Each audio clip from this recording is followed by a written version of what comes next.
Okay, students, in my previous lecture we have already done our 1 to 9 questions of chapter 1 relations and functions of class 12th.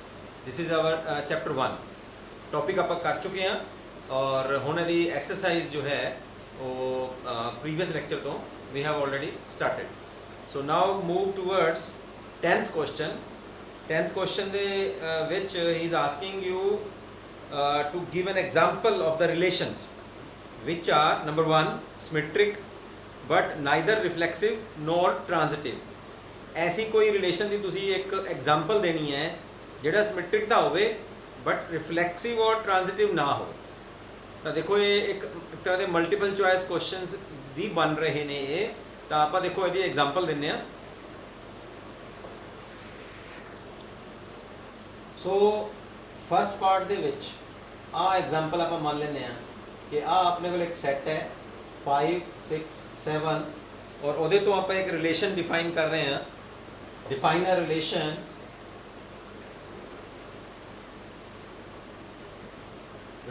R such that 5 6 6 6 5 symmetric relation आप set कर रहे हैं ना, यही आप define करता 5 6 6 5. तो दो symmetric ordered pair of elements आप ले लें. हुण ये रिलेशन सिमेट्रिक तो है क्यों? बिकॉज 5 6 बिलोंग्स टू R तो 6 5 भी बिलोंग्स टू R है तो सिमेट्रिक है. रिफ्लैक्सिव देखो, रिफ्लैक्सिव का मतलब क्या होता है कि सेम एलीमेंट जिहड़ा है वो दोनों ऑर्डर पेयर ऑफ एलीमेंट्स बना रहा है तो आ एलीमेंट इहदे नाल बिलोंग नहीं करता. 6 6 भी नहीं कर रहा, ठीक है, 1 1 भी नहीं कर रहा, 2 2 भी नहीं करता. ये रिफ्लैक्सिव नहीं है, नॉट रिफ्लैक्सिव. ट्रांजिटिव देखो, ट्रांजिटिव की होंदा है अगर 5 6 R नूं बिलोंग कर रहा है तो ऐसा कोई ऑर्डर पेयर नहीं बन रहा. मतलब 6 R डिफरेंट होना चाहिए हम एलीमेंट तीसरा जो है, मतलब जो 6 7 होवे है ना, तो इस तरह ये एलीमेंट ये विच बिलोंग कर ही नहीं रहा. तो दैट मीनस ऐसा कोई ऑर्डर पेयर अपने को नहीं है जो एदा ट्रांजिटिव प्रॉपर्टी नू सैटिस्फाई करता हो. तो पहले तो 6 7 ही नहीं है. फिर अगर मान लो आप 5 6 R नाल बिलोंग कर रहे हैं और 6 5 भी R नाल बिलोंग कर रहे हैं तो फर्स्ट और थर्ड देखो 5 5 R नू बिलोंग नहीं कर रहा है ना, तो फिर भी ट्रांजिटिव नहीं. मतलब अगर आप कोई डिफरेंट ऑर्डर पेयर लेने तो दूसरा जो डिफरेंट है वो R नाल बिलोंग ही नहीं कर रहा. अगर आप सेम ले लेने 5 6 और 6 5 तो दोनों R नाल तो बिलोंग कर रहे हैं बट ट्रांजिटिव विच की होंदा है ए बी बी सी और ए सी भी बिलोंग करना चाहिए था, ए सी तो बिलोंग कर नहीं रहा, यानी कि 5 5 ये विच है नहीं. तो this is an example. Second example दे विच कह रहा वो सैकेंड पार्ट दे विच कि तुसी ट्रांजिटिव होवे बट नाइदर रिफ्लैक्सिव नॉर सिमेट्रिक. तो ट्रांजिटिव होवे बट रिफ्लैक्सिव और सिमेट्रिक ना होवे. तो सैकेंड पार्ट दे विच देखो आ वाली एग्जाम्पल ऑलरेडी आप we define a relation such that we have A B elements such that A is less than B और ए बी है जो सैट ऑफ रियल नंबर्स तो बिलोंग कर रहे हैं, राइट. हुण अगर आप देखिए तो ये रिफ्लैक्सिव नहीं होएगा, ठीक है. ए जो है वो आर रिलेशन नाल बिलोंग नहीं कर रहा. क्यों? क्योंकि खुद एलिमेंट के नाल लेस नहीं होएगा, बराबर होएगा. फिर वो सिमेट्रिक भी नहीं हैगा, ठीक है. ए बी अगर आर नाल बिलोंग कर रहा है this means that A is less than B. This order pair satisfy this relation. But B A अगर आर नाल बिलोंग कर रहे हैं तब बी भी ए बी नाल छोटा है और बी ए नाल छोटा है, ऐसा पॉसिबल नहीं है, तो सिमेट्रिक नहीं है. हाँ, और देखो हुण ट्रांजिटिव ए बन जाएगा क्योंकि ए बी अगर आर नाल बिलोंग कर रहा है, बी सी अगर आर नाल बिलोंग कर रहा है, ऐसा मतलब कि यह रिलेशन क्या होएगा, ए बी तो छोटा है, बी सी तो छोटा है, ऐसा मतलब सी सब तो बड़ा हो गया ना, तो फिर ए सी तो छोटा होएगा. This means that A C order pair belongs to relation order set S set नाल ए बिलोंग करेगा, तो ये ट्रांजिटिव हो गया. थर्ड पार्ट देखो, रिफ्लैक्सिव होना चाहिए, रिफ्लैक्सिव एंड सिमेट्रिक होना चाहिए बट ट्रांजिटिव नहीं होना चाहिए थर्ड पार्ट दे विच। तो तुसी कोई एक एग्जांपल ले लो, एक सेट ले लेने आप third part which you have to prove that कि रिलेशन ऐसा कोई एग्जांपल दे के दिखाओ जिहदे विच सिमेट्रिक होवे, रिफ्लैक्सिव भी होवे लेकिन ट्रांजिटिव ना होवे। तो तुसी एक रिफ्लैक्सिव वाले एलीमेंट्स ले लो, तो इस तरह रिलेशन को डिफाइन करके देखो 4 4 6 6 8 8, ठीक है।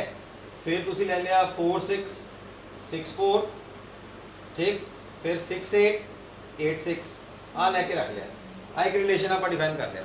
हुण देखो आ रिलेशन रिफ्लैक्सिव भी है, सिमेट्रिक भी है, बट ट्रांजिटिव। ट्रांजिटिव की होंदा है, कोई रिलेशन ट्रांजिटिव होंदा है अगर A B belongs to R, B C belongs to R, this implies that A C belongs to R, ठीक। जो आप रिलेशन डिफाइन किया उहदे विच 4 6 है, ठीक है, और 6 6 भी है, 6 8 भी है।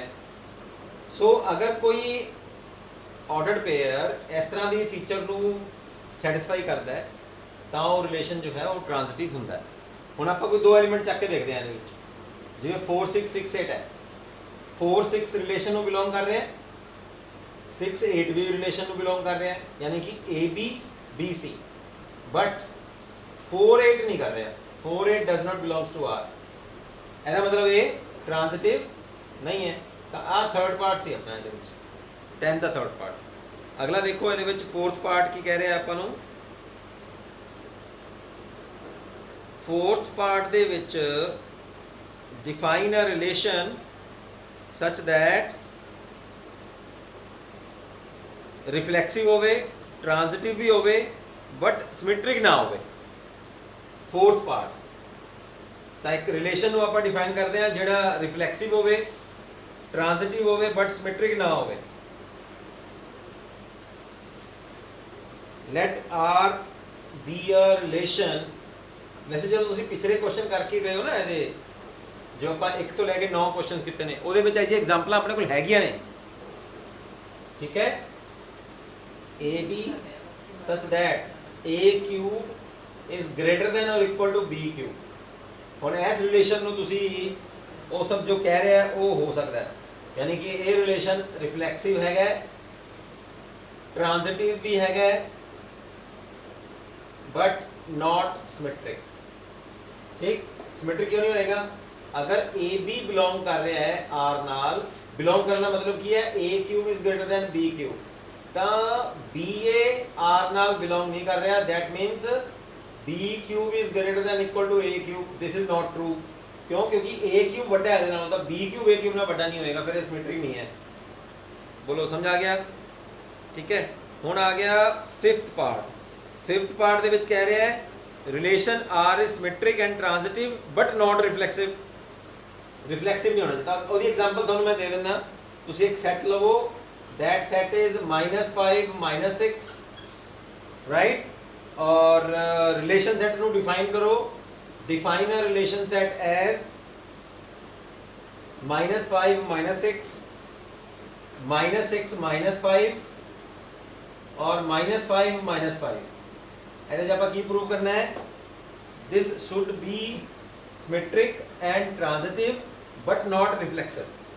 नॉट रिफ्लेक्सिव का मतलब है कि सारे एलिमेंट्स दी इमेजेस दे नाल, खुद दे एलिमेंट दी इमेजेस नाल, तो -5 -5 का हैगा, बट -6 -6 नहीं हैगा, does not belongs to R, तो फिर ये रिफ्लेक्सिव नहीं है। सारे एलिमेंट्स दे होने चाहिए ना ਉਹਦੇ ਨਾਲ। तो ये सी तुहाडा 10th क्वेश्चन, जो मल्टीपल चॉइस क्वेश्चंस विच भी आ जाता है। देखो question 11th which he is giving the statement show that the relation R. तुम अपनी बुक्स नू जरा ध्यान नाल खोल लो और उस ध्यान नाल स्टेटमेंट पढ़ो, ठीक है, ता ही क्वेश्चन समझ आएगा तुहानू।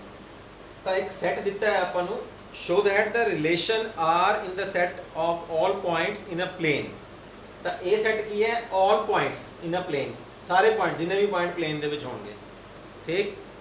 And R is a relation of all ordered pair of points ਇਹਦੇ ਵਿੱਚੋਂ ਪੁਆਇੰਟ ਲੈ ਰਹੇ ਹਾਂ ਆਪਾਂ ਔਰ ਉਹ ਦੋ ਪੁਆਇੰਟਸ ਇਸ ਤਰੀਕੇ ਨਾਲ ਲੈ ਰਹੇ ਹਾਂ ਕਿ ਉਹਨਾਂ ਦਾ ਓਰੀਜਨ ਤੋਂ ਜਿਹੜਾ ਡਿਸਟੈਂਸ ਹੈ ਉਹ ਸੇਮ ਰਹੇ।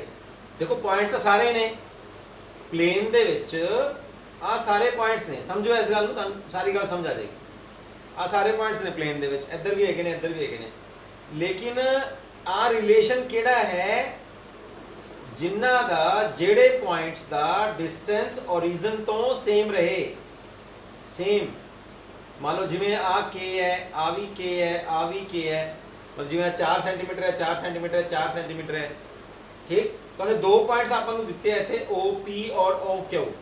तो तुसी अगर ऑर्डर्ड पेयर ऑफ एलिमेंट्स ਇਹਦੇ ਵਿੱਚ रिलेशन सेट ਵਿੱਚ लगाने हैं, रिलेशन सेट बनाना है, तो तुसी ਉਹ पॉइंट्स चूज करोगे जिन्हां ਦਾ ओरिजिन ਤੋਂ डिस्टेंस सेम रहेगा, ਉਹ वाले पॉइंट्स लेने हैं। ਹੁਣ ਇਹ ਕਹਿੰਦਾ जो तुसी रिलेशन बनाया ਉਹ तुसी प्रूव करके दिखाओ कि वो इक्विवेलेंस रिलेशन है। ध्यान नाल समझो इस क्वेश्चन, बहुत ईजी है। इक्विवेलेंस रिलेशन के लिए सब पहले तुम सिमेट्रिक प्रूव करोगे ना कि सिमेट्रिक है कि नहीं है, और सिमेट्रिक चलो आप सिमेट्रिक पहले प्रूव कर लेने। सिमेट्रिक का मतलब की है कि अगर दो पॉइंट्स आर नाल बिलोंग कर रहे हैं, यानी कि ओपी डिस्टेंस और ओ क्यू डिस्टेंस ये सेम है, तो अगर आप क्यू पी इन्हों उल्ट देंगे तो भी तो डिस्टेंस सेम ही रहेगा, क्योंकि ओ पी डिस्टेंस कितना है के और ओ क्यू डिस्टेंस कितना है वो भी के है। तो अगर पहले आ डिस्टेंस ले लो तो भी ये बराबर है, और आ ले लो तो आ ये बराबर है, ओ क्यू ओ पी के बराबर है।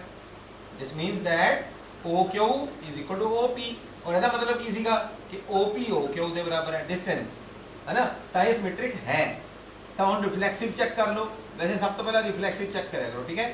तो हम रिफ्लेक्सिव का मतलब की है P P belongs to R this set relation set, यानी कि अगर खुद डिस्टेंस नू खुद दे नाल मेजर करिए तो बराबरी तो आएगा। तो O P distance is equal to O P. This means that this ordered pair of same element belongs to this relation set. तो रिफ्लेक्सिव भी है।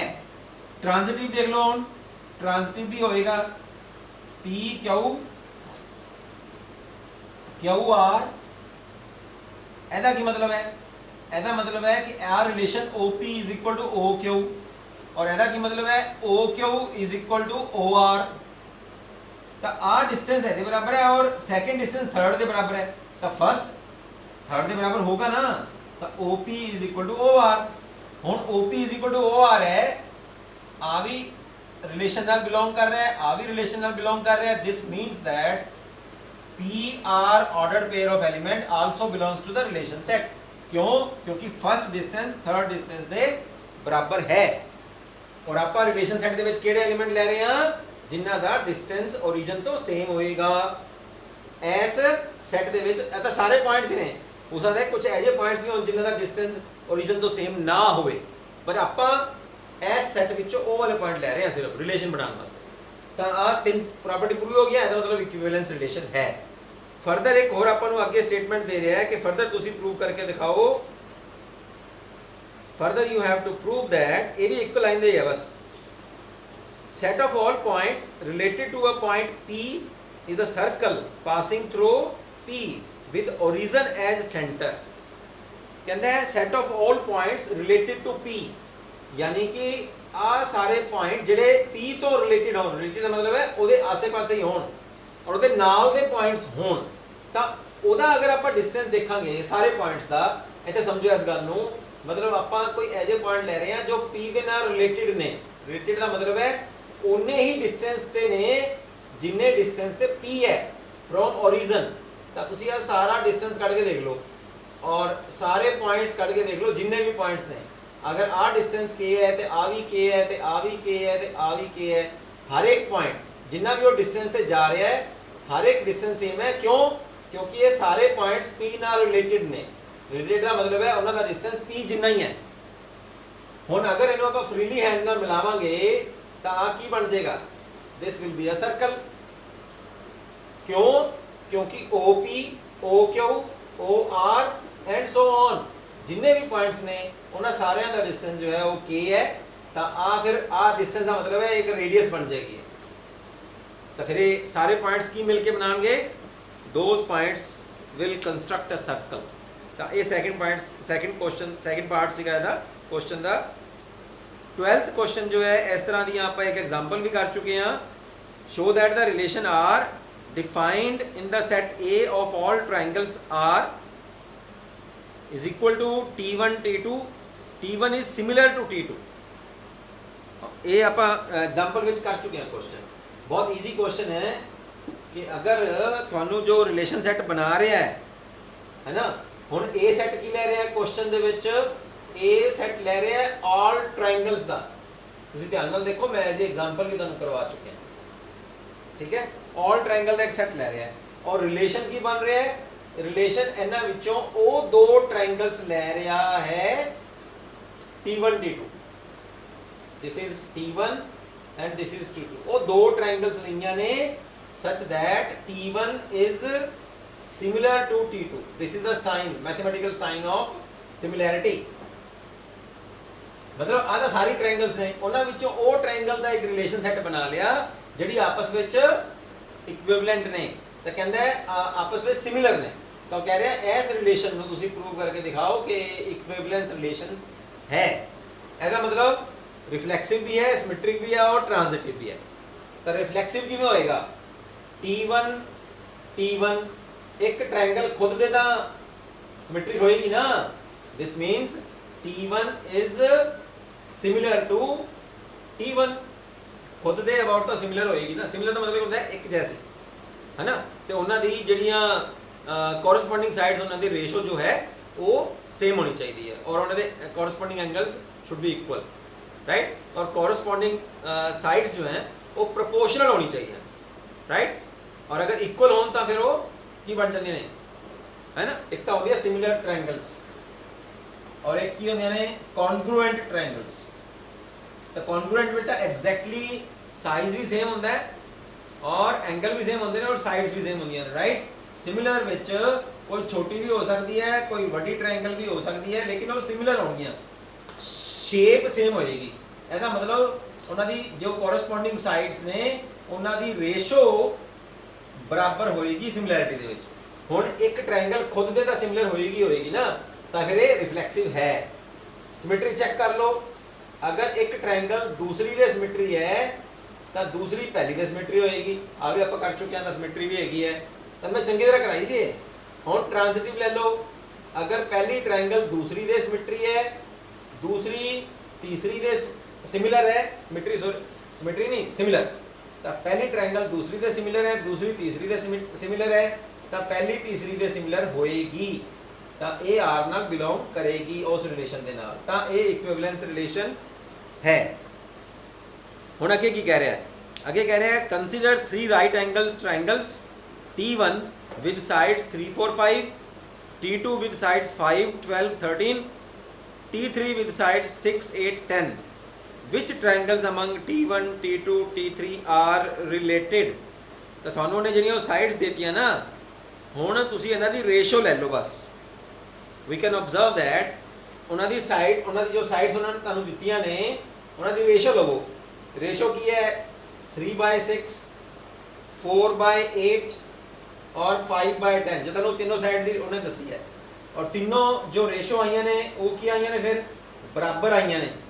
ਇਹਦਾ मतलब की बनया? The corresponding sides of the triangles T1 and T3 are in the same ratio. Triangle T1 is similar to triangle T2. Hence T1 is T1 और T3 triangle दी sides दी ratio same आई है। ਇਹਦਾ मतलब T1 और T3 आपस में related ने, क्योंकि T1 similar है T3 दे। उन्होंने साइड्स के अकॉर्डिंग दसिया मैं तुहानू। दो ट्राइंगल की तुसी रेशो ले लो, तो T1 is related to T3। Question 13 and 14 जो है, हुण जो क्वेश्चन आप 12th क्वेश्चन किया है, आ वाला किया है, इन्हां दे नाल दे क्वेश्चंस ने। सो 13 14 तुसी ट्राई करियो।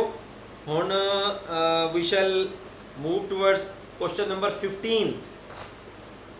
वही आगे इन्हों आप मल्टीपल चॉइस क्वेश्चंस कह सकते हैं, एक एक नंबर वाले क्वेश्चंस। वो तुसी 15th और 16th क्वेश्चन जो है those are just like the same. Question 15 की स्टेटमेंट देखो बुक विचों।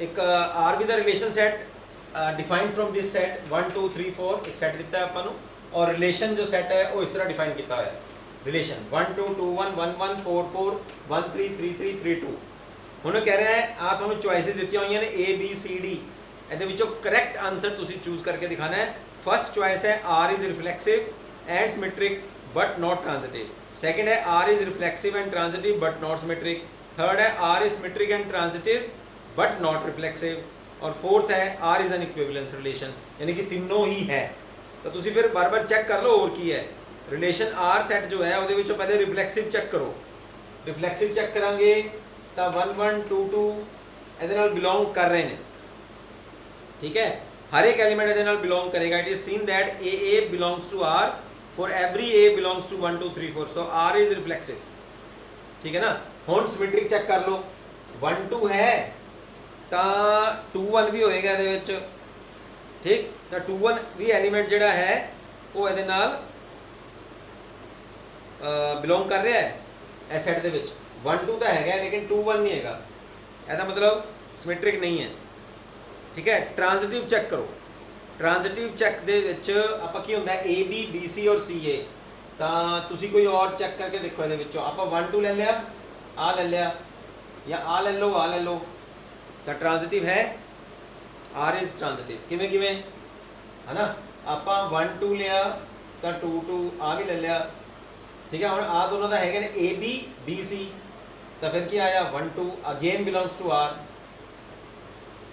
आ चेक करके देख लो 1 3 और 3 2 ले लो ये दोनों R नाल बिलोंग कर रहे हैं सैट ऑफ रिलेशंस नाल तो फिर 1 2 भी बिलोंग कर रहे हैं सैट ऑफ रिलेशन नाल बिलोंग कर रहे हैं सो ये ट्रांजिटिव है तो करैक्ट आंसर की होया फिर रिफ्लैक्सिव भी है ट्रांजिटिव भी है बट सिमेट्रिक नहीं है ठीक है question 16 now it is on the same lines R be the relation in the set n given by AB such that A is equal to B minus 2 और B की जो value है वो greater than 6 होनी चाहिए तो choose the correct answer 2 4 belongs to R 3 8 belongs to R 6 8 belongs to R 8 7 belongs to R तो सब तो पहले तो तुसी ये सैट के एलिमेंट्स बना के देख लो कि किहड़े एलिमेंट्स ये बिलोंग करेंगे और अपना रिलेशन किवें डिफाइन किया उन्हें आपां नूं रिलेशन डिफाइन किया है 16th क्वेश्चन दे विच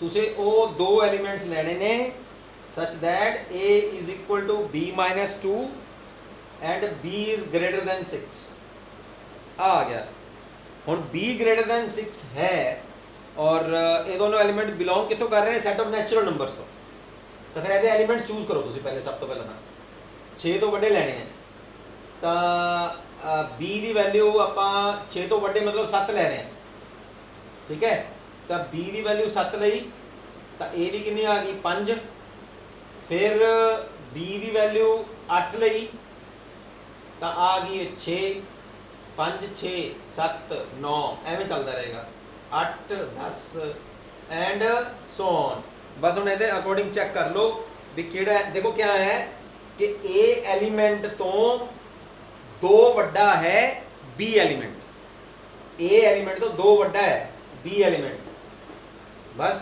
इस तरह चेक कर लो हुण आ सारे चेक करके देखो जरा 8 7 बिलोंग करता है नहीं करेगा ठीक है 2 4 चेक करके देखो 2 4 A तो 2 एलिमेंट वड्डा है 3 तो 8 ये भी नहीं है 6 8 बिलोंग कर रहा है तो 6 8 बिलोंग कर रहा है ऐसा मतलब केड़ा सेट होया फिर C is the right answer C is the right answer देखो 2 4 भी दिता है वैसे उन्हें तो फर्स्ट एलिमेंट दूजे नालों है ना दूजा जो एलिमेंट है वो पहले नालों 2 वध है या पहले वाला दूजे तो 2 घट है ये उवें तो कर रहा है लेकिन फिर ये बिलोंग नहीं ना करता क्योंकि B 6 तो वड्डा है तो आ एलिमेंट नहीं कर रहा C कर रहा है 6 8 वाला the right answer is C so this is the end of your exercise of chapter 1 of our relations and functions class 12 1.1 कर ली next video ਦੇ ਵਿੱਚ we shall start with 1.2 exercise of this chapter okay ਤੁਹਾਨੂੰ ਕੋਈ ਵੀ ਅਗਰ problem ਆ ਰਹੀ ਹੈ ਫਿਰ ਵੀ ਤਾਂ ਤੁਸੀਂ ਮੈਨੂੰ ਪਰਸਨਲੀ ਕਾਲ ਕਰ ਸਕਦੇ ਹੋ ਆਪਾਂ ਜ਼ੂਮ ਕਲਾਸ ਵੀ ਲੈ ਸਕਦੇ ਹਾਂ ਉਹਦੇ ਵਿੱਚ। ਉਹਦੇ ਲਈ ਕੋਈ ਮਤਲਬ ਤੁਹਾਨੂੰ ਫਾਰਮਲ ਹੋਣ ਦੀ ਲੋੜ ਨਹੀਂ ਹੈ। ਜਸਟ ਅਗਰ you are finding any difficulty, you are facing any difficulty, you can call me directly.